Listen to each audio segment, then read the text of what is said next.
Captain Forest here, and in today's video, I've got a special collab matchup. I've got my host on the channel today, I've got Hotshot on the channel, and he's going to be covering Goku, and I'm also going to be covering Juggernaut. This will be the matchup today. Also, if you guys are new to my channel, please leave a like, comment down below, of course subscribe for further content. Also, a huge shout out to the HQ squad, they're massive help in my videos, so their links will be in the description. Also, make sure you check out Hotshot's channel as well. He's an awesome content creator of his own. His link will be in the description. Make sure you go subscribe to him, check out his content.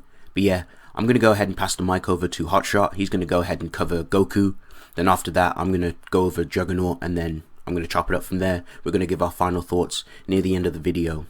Hey guys, it's your boy Hotshot B, and in this video with Captain Forest, I will be going over Goku's scaling and how strong is Goku and his speed scaling and all that. So first, for Goku, we're going to talk about AP and stuff like that. So we know that so for Universe 7, the macrocosm is a lot harder to comprehend for some people, because sometimes the Universe 7 Dragon Ball's cosmology can be a little bit hard for people to comprehend, but I'm here to go in depth and talk about that. So Universe 7's living universe, I believe, is a lot higher dimension because it contains dimensions that are a lot higher. So I think that would make Universe 7 living universe 4D, in my opinion, because it contains dimensions in it that are higher dimension. And then Otherworld and Hell and Heaven are stated to be transcendental to the living universe. So I think that would make Hell and Heaven 5D, in my opinion. So I believe that God Goku and Beerus' feat that they are doing at the beginning of Battle Gods is a 5D feat. I no longer think it's a 4D. I actually think it's a 5D, fifth dimensional feat that they are doing. And like I said, that the Universe 7's macrocosm is infinite, and everything about Universe 7 and its macrocosm and the universe and all that are infinite. So this would be consistent. And Dragon Ball Z's universe is infinite, like I said. And then Infinite Zamasu in the Goku Blackheart is able to transcend and go beyond Universe 7's macrocosm. So this would mean that Infinite Zamasu is a 6D being because he's able to transcend Universe 7 and all of Universe 7. And then, so the World of Void, I believe, is a higher plane. I believe it's higher than Universe 7 and all 12 universes that the Grand Prix created. So I believe the World of Void is a much higher plane, and that Hit and Suppress Jiren both should be stronger than Infinite Zamasu, and they're able to fight in this realm and affect it a little bit. So I think Hit and Suppress Jiren are having this 70 feat, in my opinion, because I think they are a lot higher than Infinite Zamasu. And then I believe the World of Void has ranges to where you can scale it, in my opinion, but it's meant to be a higher plane. And then in the Dragon Ball Super Broly movie, one of the Dragon Ball Super writers talked about how that they hired a guy to create super dimensional images for Goku, for Gogeta and Broly's fight in the movie. So, and I believe the World of Void is supposed to be a higher plane than. I believe the World of Void is supposed to scale a lot. It's supposed to scale higher than Gogeta and Broly's feat, which is why I talked about and I said that the World of Void has ranges and layers to how high it would scale. So I think Gogeta and Broly having this super dimensional feat and breaking through many different super dimensional images would make them 10 to 11D, in my opinion, because since they're breaking through. And also, this Akira Toriyama did want this to happen, and he does talk about how what his original plans were, but then he had to change because he wanted Gogeta and Broly to do this, to have this fight. And then also, what's important is that in episode 129, also as well, around that happens around around this time during Dragon Ball Super, the narrator talks about how in episode 129's preview that Ultra Instinct is a transcendent form, and then the narrator talks about also again he acknowledges and talks about a second time that Ultra Instinct is like a transcendent form. So this would mean like Ultra Instinct would be a transcendent amp. And I talked about how Gogeta and Broly, like I said, I'm pretty sure the World of Void is supposed to scale higher than Gogeta and Broly's feet. And then MUI Goku and Hidden Power Jiren should be stronger than Gogeta and Broly. At least MUI Goku and then TOP if you don't agree with that. But MUI Goku should be stronger than Gogeta and Broly, or if not scaled to their feet. But I think MUI Goku during the Torment Power should be stronger than Gogeta and Broly in that movie. And then Goku keeps training. Goku has the moral arc, and he's able to use Ultra Instinct Sign and has gotten stronger because he's trained with mirrors and stuff like that. And he's fought Moro. And then Goku turns into True Ultra Instinct. That's what I'm going to call Master Ultra Instinct from now on. It's really True Ultra Instinct. And Goku's shown he's gotten stronger and he's able to fight Moro. And Goku can use a Susanoo avatar or an avatar. And I'm assuming, we don't know too much information on this avatar, but it should amp all of Goku's like stats. I'm pretty sure it should be. Again, this is my opinion, but I do think the avatar does amp Goku's speed and AP to a certain degree.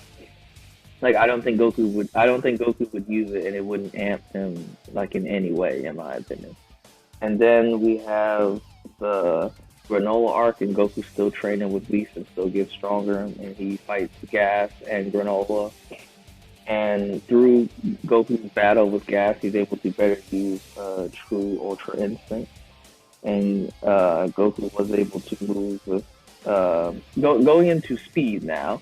As I said, going into speed. Because I would say for AP, I would say Goku should be in those hyperversal ranges, like 12th dimensional, like Goku should be that by this point by Dragon Ball Superhero, because that takes place after Broly movies, Moro, and Granola. So I would say Goku should be hyperversal in AP. And then going over speed a little bit very quickly. For speed, Goku was able to move with no time, and like no time or with no timelines and stuff like that. So this would mean that Goku should have a certain degree of inaccessible speed, in my opinion. And then Goku should scale above Infinite Zamasu. And Infinite Zamasu was able to transcend and go beyond infinite timelines and stuff like that, and go forward and backwards in time. So that would mean Infinite Zamasu should have immeasurable speed. And Goku by this time should be way stronger than Infinite Zamasu. So I would say for AP, Goku should be in those hyperversal levels of power, and then for speed, he should have immeasurable speed. And then I think, and then going over some of Goku's like techniques and stuff like that, because I've pretty much everybody knows Goku's transformations and stuff like that. But for techniques, Goku has the Kamehameha, Destructo Disc, Spear Bomb, Solar Flare. Goku can clone. He has the God Bind that he can use to like bind you. And then Goku does have instant transmission as well.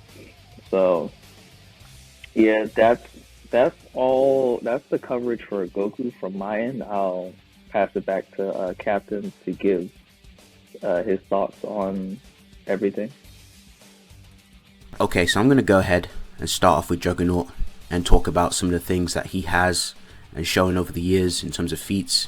And then near the end of the video, I'm going to go ahead and chop it up with Hotshot. So over the years in Marvel, back in the classic days, Juggernaut was a force to be reckoned with. Juggernaut demonstrated very impressive feats, such as beefing with Thor. He would give Thor a run for his money in combat, to the point where Thor would have to resort to BFR tactics to even get rid of Juggernaut. Juggernaut has even demonstrated some godlike feats, such as being able to no-sell a God Blast from Thor, which is absolutely insane. The God Blast can like neg, like it even it's threatened to like just neg Celestials too. Crazy scaling, and like Juggernaut literally eats a God Blast and shakes it off like it's nothing, like it's just child's play. So impressive. Back in the day, Sidorak put a lot of trust and power in Juggernaut. He would always reward Juggernaut. He'd always protect Juggernaut like a son. He gave him a lot of resistances and protections in fights to help him deal with foes who are hacksy or try to do weird things in combat. Like the Gem of Sidorak just powers Juggernaut in many ways and just makes sure that Juggernaut is at his best and is always at full power, even back then in the classic days. Now Juggernaut has bodied the X-Men on a good few occasions. He's always a problem for a lot of the X-Men members, like especially in like team situations. He's a pretty good team buster. He's like beaten up the X-Men a good few times, even though he has lost to them on certain occasions. But that's mainly when they had to use prep. So they had to use prep to even beat Juggernaut. Where if it was just like a random encounter, like Juggernaut literally just steamrolls like a lot of the X-Men characters. We've even seen like more up into like the modern comics. We've also seen like Juggernaut be able to like beat up Cosmic Ghost Rider, and the same Cosmic Ghost Rider was able to like one-shot Thor, which is very impressive. Juggernaut was also able to like beat up World War Hulk to the point where this version of Hulk just couldn't stand to just deal with Juggernaut, so he decided to BFR him, which just goes to show Juggernaut at full power is just built different too. Cyclops himself, on a good couple occasions, he's been unable to phase the Juggernaut with a full powered optic blast. Like literally, like Juggernaut just runs through his optic blast like it's water, like it's running water. Like literally, Cyclops even states that he keeps moving from my optic blast, that he's not slowing down. It doesn't even slow down the Juggernaut. That's how impressive like the Juggernaut is. And this same optic blast as well, like a full powered optic blast, that was able to knock over the Hulk and literally singe and burn his skin, and it did nothing, absolutely nothing to Juggernaut. He no-sold it like it was a drop of water being poured on him. So impressive. And we've even seen like just like even back then, like some of his really crazy showings when he was even more amped, he was able to just rip through dimensions casually, which is very impressive. And when he was just reduced to a skeleton, he was still like alive and kicking, and he still wanted to scrap. So right there and there's a lot of impressive feats for Juggernaut. I'm going to go ahead and move on to speed. So Juggernaut should easily have immeasurable speed. He has demonstrated to tag Thor, and Thor himself can time travel with his raw speed alone. Thor can also tag Silver Surfer, who can also time travel with his raw speed alone, putting Juggernaut in the immeasurable speed ranges. Now you could possibly argue higher because he was able to move around in Limbo for 30 days. Limbo itself is a realm that is beyond the concepts of time and space and transcendental evil. So right there and there, you can even take his speed even higher if you want to go through that route of arguing irrelevant speed for Juggernaut. Okay, I'm going to go ahead and give my thoughts on who I think wins more often not. Then afterwards, I'm going to go ahead and pass the mic over to Hotshot, and then he's going to give his final thoughts, and then I'm going to chop it up from there. So in terms of like AP, Juggernaut easily has the AP edge, easily scaling to Altiversal, High Altiversal, Boundless. How there's potentially even some extraversal scaling if you want to use the character stats and profiles wiki tiering system. There's some scaling via that. There's that system you can use as well. So I think even if it comes to like the AP portion, Juggernaut just has higher AP into the tiers. And even if we downplay Juggernaut, he's just very high into these tiers, like peak, even like multi plus, you know, hyperversal, high hyperversal. He's just built different in AP, so I think more often not, he has AP over Goku. Speed, I don't think speed's going to be an issue per se. Easily, like Juggernaut has MFTR reaction speed, infinite speed, inaccessible speed, and there's some potential even, you know, immeasurable arguments for him, as mentioned in the video. Now, the same can be also argued for Goku. Now, there are some immeasurable speed arguments. It's a bit of a stretch, but it's potential, you know, there is the potential there to argue it. So what, you know, more often not, going off like consistency, I don't think speed's going to be an issue per se for me.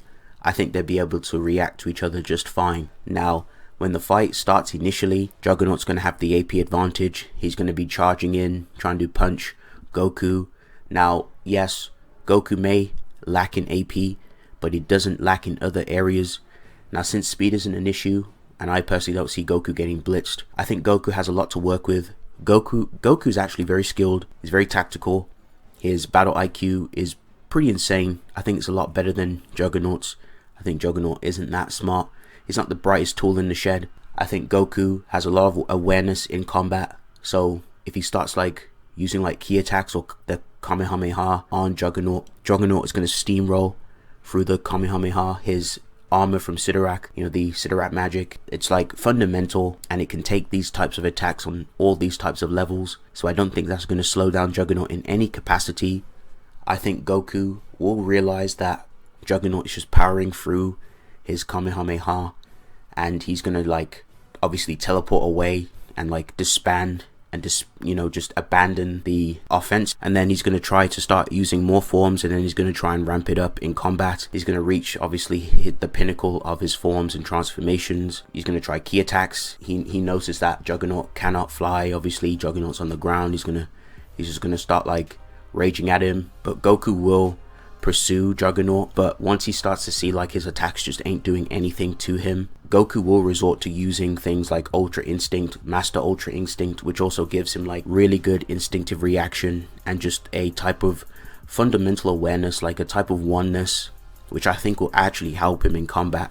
I think that will help him avoid a lot of Juggernaut's attacks, especially since he'll be steps ahead of Juggernaut. And of course, Goku has many other tactics up his sleeve. He can use things like BFR. He could literally use instant transmission to remove Juggernaut off the battlefield, and if that does happen, Juggernaut is done for. He could Goku could just literally, like he did to Perfect Sal when he was going to blow himself up, just teleport him away into outer space, just leave him there, and that'd be the W for Goku, because Juggernaut doesn't have any way to resist BFR. He's so susceptible to being BFR'd, so I don't really see Sidorak protecting him in that way, so he'd be lost in space. There's just been many occasions where Juggernaut has been bamboozled by BFR. He's been launched, he's been forced to like fall underground, or the occasion where Thor tied his hammer around his arm, around Juggernaut's arm, and then like span it really fast, and then just launched, literally sent like Juggernaut flying in the sky because he couldn't deal with him in like a physical confrontation. So if we look at things from that scenario, then yes, Goku could actually take victory if we incorporate in character arguments and what Goku would do more often than not. I think Goku could take the W in this matchup. There's a lot of potential for it. In my opinion, I personally lean a little bit more so with Goku on this one because of the things he can do in the situation. I don't think the AP is going to be a huge issue at all.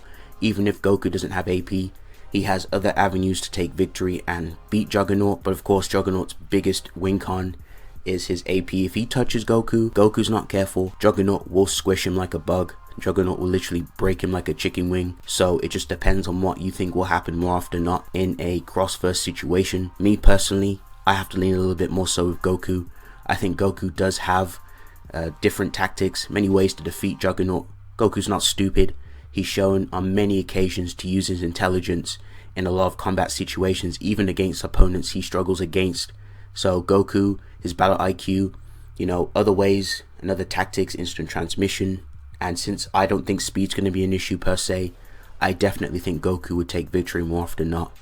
But that's my thoughts.